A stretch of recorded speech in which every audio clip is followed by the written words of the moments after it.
سلام بنات ومرحبا بكم في فيديو جديد. فيديو اليوم كما هو مبين في العنوان غادي يكون طريقتي في إزالة الشعر من الوجه باستخدام الخيط، الطريقة اللي طلبتوها مني بزاف.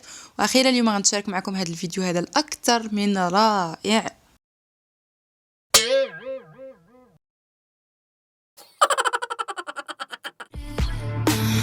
Something about me got you hooked on my body, take you over and under and twist it up like origami. كيف ما قلت لكم الطريقه ديال اليوم غادي تكون فعلا سهله، كنستخدمها وحدي بدون الحاجه لمساعده. ماشي بحال الخيط اللي كنديروا في مراكز التجميل كيكون بالسنان وكذا، خاصك شي واحد ضروري اللي يديروا لك. هذا بامكانك تستخدميه بوحدك في المنزل. الخطوات اللي لازم ان احنا نديروها لنجاح هاد العمليه هما: في الاول بطبيعه الحال يكون الوجه خالي من الزيوت، ميك اب ولا اي حاجه. المرحله الثانيه هي ان احنا ناخذ بودره سائبه. انا خديت شانيل، ولكن حيتها بطبيعه الحال ما غاديش نديرو شانيل في هذا الشيء، فخديت بودره سائبه من ايف روشي درتها على الوجه كامل. من بعد بطبيعه الحال غادي ناخذ النجم ديالنا بطبيعه الحال ديال الفيديو اللي هو الخيط. انا هنايا تعمدت انني ندير لكم في الاول هذا الخيط الغليظ، لانني انا ما كنستخدموش، فقط بغيت نوضح لكم الفرق ما بين الخيط اللي كيكون شويه غليظ والخيط اللي كيكون رقيق واللي هو انا كنستعمله. الخيط هذا الغليظ كنلاحظوا انه فيه مشاكل في تباتع الاصابع، دي اول حاجه. اذا ما حصل وثبت كيبدا يتكلك علينا من الوسط. على اي حال غادي تشوفوا معايا هذا الشيء. درت طريقه اللف على يدي 5 مرات وفي السادسه كنوقف، ما كنكملش حتى السادسه، بحال 5.5 وكنوقف. من بعد مني غادي نبدا دابا نحيد بهذا الخيط الغليظ هذا، غادي تلاحظوا انه كيوقف، ما كيكونش سلس في الحركه ديالو باش يجبد الزغبه معاه اولا الشعره معاه. كيوقف في النص بحال كيتكلكع مع بعض. ما فهمتش اش كيدير ولكن ما كيديرش لنا داكشي اللي خاصو يديرو.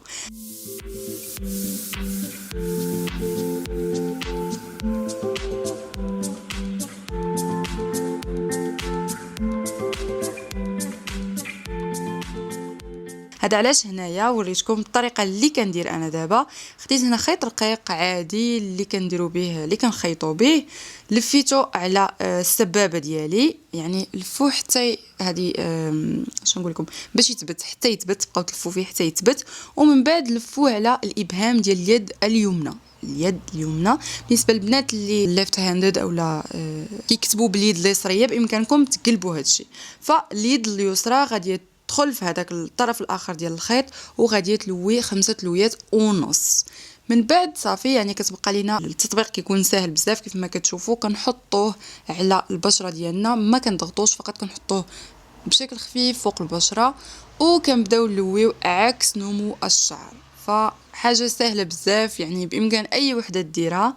اليد ديال السبابه والابهام كيبقاو يتفتحوا باش يحيدوا لنا الشعر، واليد المقابله كتغلق. فين ما اليد الاولى كتفتح الثانيه كتغلق، الاولى كتفتح الثانيه كتغلق، كتكون كيكونوا خدامين هكا عكس بعض باش يشدوا لنا الشعر ويحيدوه. فهاد الطريقه كيف ما قلت لكم سهله جدا، وبامكان كل وحده ديرها وحدها، ما غاديش تحتاج لشي حاجه، فقط مرايه وخيط والطريقه كيف ما كتشوفوا قبالتكم. هي في الاول تقدر تجيكم شويه صعيبه ان اليدين يخدموا عكس بعض في نفس الوقت، ولكن تصدقوني بمجرد ما غديروها المره الاولى المره الثانيه صافي غادي تولي سهله بزاف في يدكم. حاجه فعلا فعلا سهله.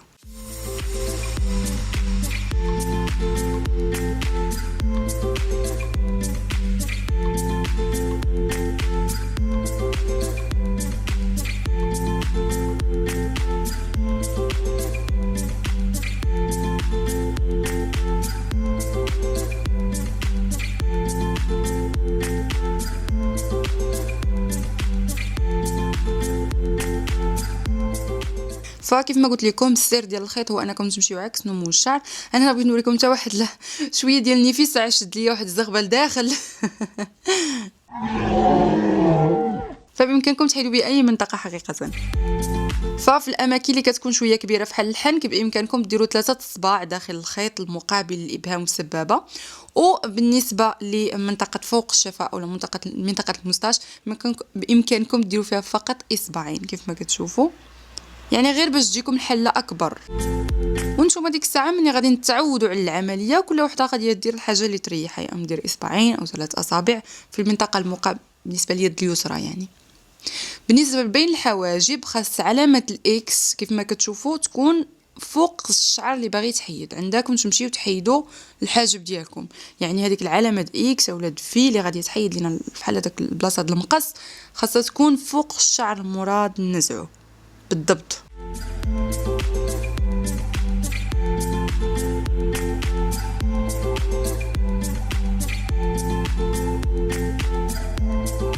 فمن انتهيت من العمليه بشكل كامل خديت شويه من زيت بذور العنب حطيته في قطنه ووزعته على وجهي كله. هذا غادي يمنع علينا ظهور الحبوب، يعني بالنسبه للناس اللي عندهم حساسيه او كذا. ومن بعد واخده انا هنا خليط ديال الماء الورد مع جل الالوفيرا، يعني بنفس الكميه. درتي ربع كاس الوفيرا ديري ربع كاس ماء ورد، حطي بهم في الثلاجه ورشي بهم ملي تكملي. صدقوني هاد الوصفه هذه ماشي وصفه، هاد العمليه هذه اكثر من رائعه فعلا غزاله. غير ما تضغطوش باش ما ينوض لكمش الحبوب، خاصكم تبقاو فوق السطح ديال البشره ما تضغطوش بزاف. كنتمنى الفيديو يكون عجبكم وفادكم. اذا عجبكم ما تنساوش ديروا لايك، حتى نشوفكم ان شاء الله في الفيديو الجاي. من حتى تما تهلاو لي في راسكم، كنبغيكم غزالاتي. سلامه.